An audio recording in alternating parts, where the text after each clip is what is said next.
Welcome, dear soul, to Buddhist Motivation, a channel dedicated to helping you reconnect with your deepest purpose, one breath, one thought, one sacred action at a time. Today's topic speaks to a quiet pain so many of us carry. We have big dreams, but no energy to start. We long to become better, to grow, to heal, but something holds us back. And here's the truth. It's not because you're lazy. It's because what you carry feels too heavy. When I first saw the phrase "if you're ambitious but lazy," I smiled, not because I judged it, but because I understood it. We live in a world that celebrates massive achievement, but rarely teaches the spiritual art of beginning small. This video is my response. A gentle teaching rooted in both Buddhist wisdom and modern insight, reminding you that your worth is not defined by your pace but by your presence. Before we begin, if you believe messages like this matter, please take a moment to tap like, hit subscribe, and leave your thoughts in the comments below. It's more than just an algorithm boost, it's fuel for me to continue making heartfelt videos like this. Now, let's step into this story, not with pressure, but with compassion. Part 1. The Illusion of Laziness. I'm just lazy? How often have you said that to yourself? Maybe you had plans to get up early, meditate, stretch, write, clean. But instead, you picked up your phone. You opened YouTube. You numbed. Here's what Buddhism tells us.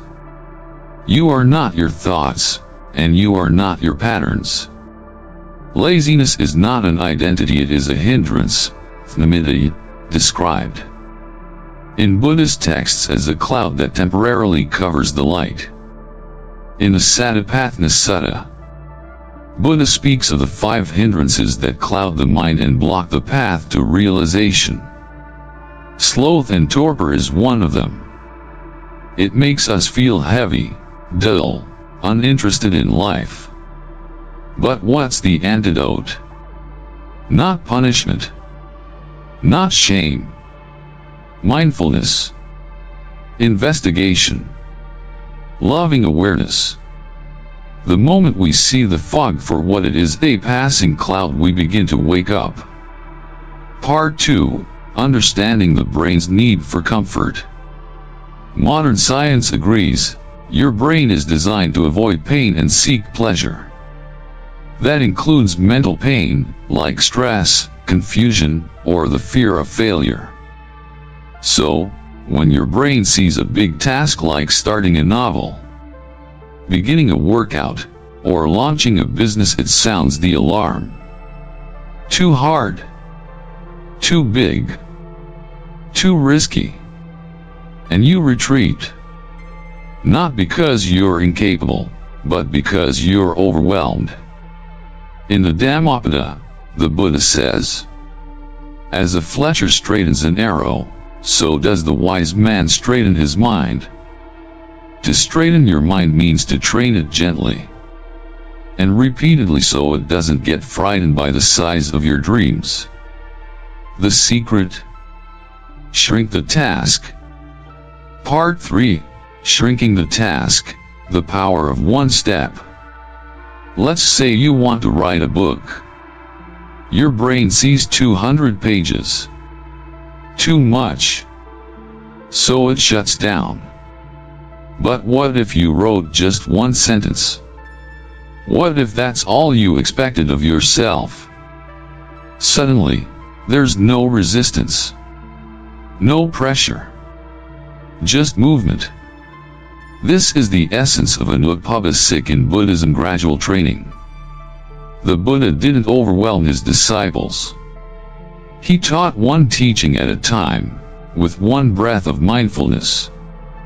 The mountain is climbed one step at a time. No one flies to the summit. Try this. Choose one task you've been avoiding.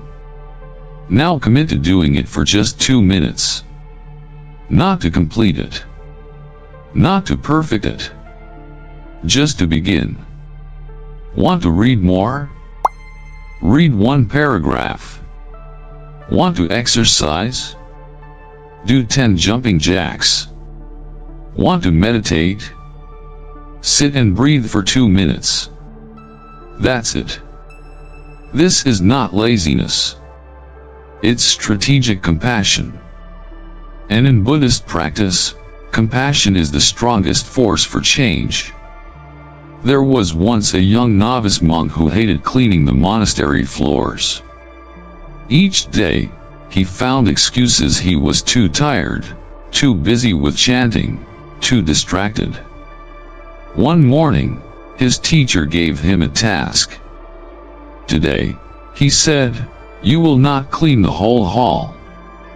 You will only move one pebble from one side of the river to the other.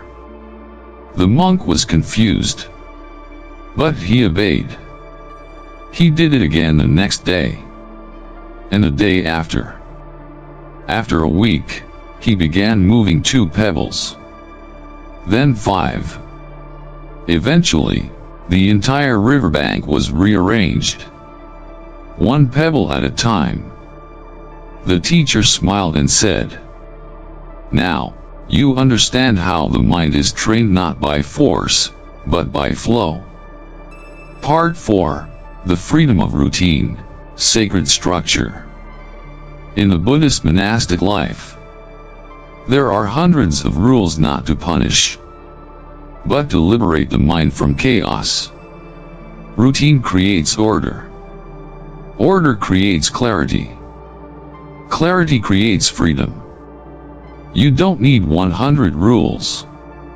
Just 1 or 2 small rituals can reshape your life.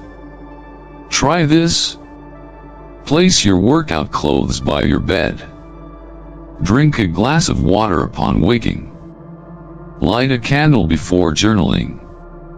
Let it become sacred. Let your routine become your path. Part 5. Joy as fuel. Reward yourself, the Buddhist way. Many people think self-discipline means being hard on yourself. But in Buddhism, we learn that joy is a powerful force for transformation. The Buddha taught that a mind imbued with joy becomes concentrated more easily, resists unwholesome distractions, and sustains effort longer. So instead of pushing yourself with criticism, try pulling yourself forward with celebration. Try this.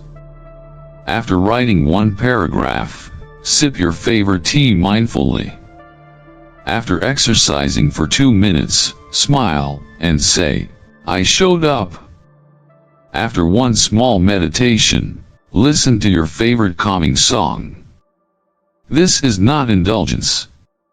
It is mindful reinforcement. Just as monks smile after chanting, or share laughter during meal offerings, you too can make lightness part of your discipline. What is praised by the Buddha? That which leads to joy, to effort, to liberation. Part 6. Failure is not the opposite of success, it is the path. How often have you started something with excitement, only to quit after a few days? And then, felt ashamed? This shame is unnecessary. It is based on the illusion that progress must be linear. But Buddhist practice is cyclical. We fall, we rise, we fall again, and that is the training. As a goldsmith purifies gold, again and again in fire, so too must we refine our hearts through effort and failure. The Buddha himself faced doubt under the Bodhi tree. Mara, the tempter, whispered, "Who do you think you are?" But instead of running from failure, he sat through it. He watched it. And through watching, it lost power. So when you fail, sit with the feeling. Observe it. Then, begin again. Part 7. When you're too tired to try, how to recenter gently. Sometimes, you don't procrastinate because you're lazy. You procrastinate because you're exhausted emotionally, mentally, spiritually. In those moments, don't force yourself into another productivity hack. Instead, ask, what does my nervous system need right now? Maybe it's a walk in nature, a nap, some music, or 10 mindful breaths. In Buddhism, this is the balance of effort and rest, virya and samadhi. Like tuning a stringed instrument, if the string is too loose, it won't play. If it's too tight, it will snap. The middle path is not the lazy path. It is the wise path. Take rest, then return. Part 8. What to do when you slip, again and again. We've all been there. You meditate for a week, then miss 3 days. You exercise for 2 weeks, then stop for a month. You feel like a failure. But remember, the Buddha never said never fall. He said, return. Every return is a victory over inertia. Try this mantra. I begin again, not as punishment but as a practice of compassion. Keep a soft return ritual ready. A candle you light when you're ready to start again. A journal entry titled, Today, I Return. A short prayer or quote by your bed to greet you each morning. These become bridges back to your path. Part 9. Real stories, from hesitation to transformation. One, the seamstress from Vietnam. Tho was a quiet woman who always dreamed of opening a small tailor shop. But every year, she waited, telling herself she wasn't ready. One day, after hearing a monk speak about anicca, impermanence, she thought, if I wait 1 more year, I may never begin. She started with 1 shirt, then 1 customer. Today, she teaches sewing to poor girls in her village. Her motto, start small, but start sacred. To the retired soldier. David, a former U.S. Marine, struggled with depression after retirement. He wanted to write his memoirs but couldn't sit still. A Buddhist veteran told him, you don't write your story. You breathe it, 1 word at a time. He started by writing 5 words a day. After a year, he finished his first draft. Today, his book inspires other veterans to find healing through writing and meditation. 3. The corporate burnout. Jessica worked 80 hours a week. Her health declined. Her relationships suffered. One day, she attended a weekend silent retreat where the monk said, your soul cannot scream over the sound of constant achievement. She cried. Then resigned. Not from her job but from self-abandonment. Now she wakes at sunrise, writes in a gratitude journal, and teaches others how to find presence in busy lives. Part 10. The final Dharma, consistency over perfection. At the end of this teaching, let's remember what matters most. Not how much you do. Not how perfectly you do it. But that you keep coming back. Each breath is a beginning. Each sunrise is a chance. Each moment is a doorway.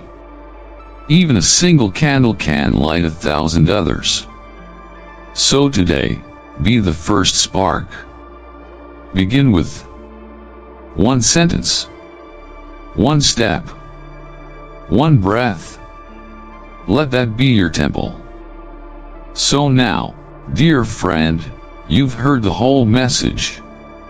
We've talked about small beginnings, about the kindness of routines, about the sacred power of 2-minute actions, and most importantly, about never calling yourself lazy again. You are not a failure. You are not broken. You are simply awakening. And every time you return to the path, even after falling off, you become stronger, not despite the fall, but because of it. Let this be your reminder. The dream is not too far. The fire is not too faint. And your moment is not too late. Cherry blossom, if this message touched your heart, I invite you again. Please leave a like, subscribe, and share your thoughts in the comments. Tell me, what is one small action you'll take today? It may inspire someone else, too. And don't forget to join me in the next video, where we'll continue exploring the wisdom of Buddhism and the light it can bring to even the darkest, most hesitant corners of our lives. Until then, may you be happy. May you be peaceful. May you be free. With gratitude. Buddhist Motivation.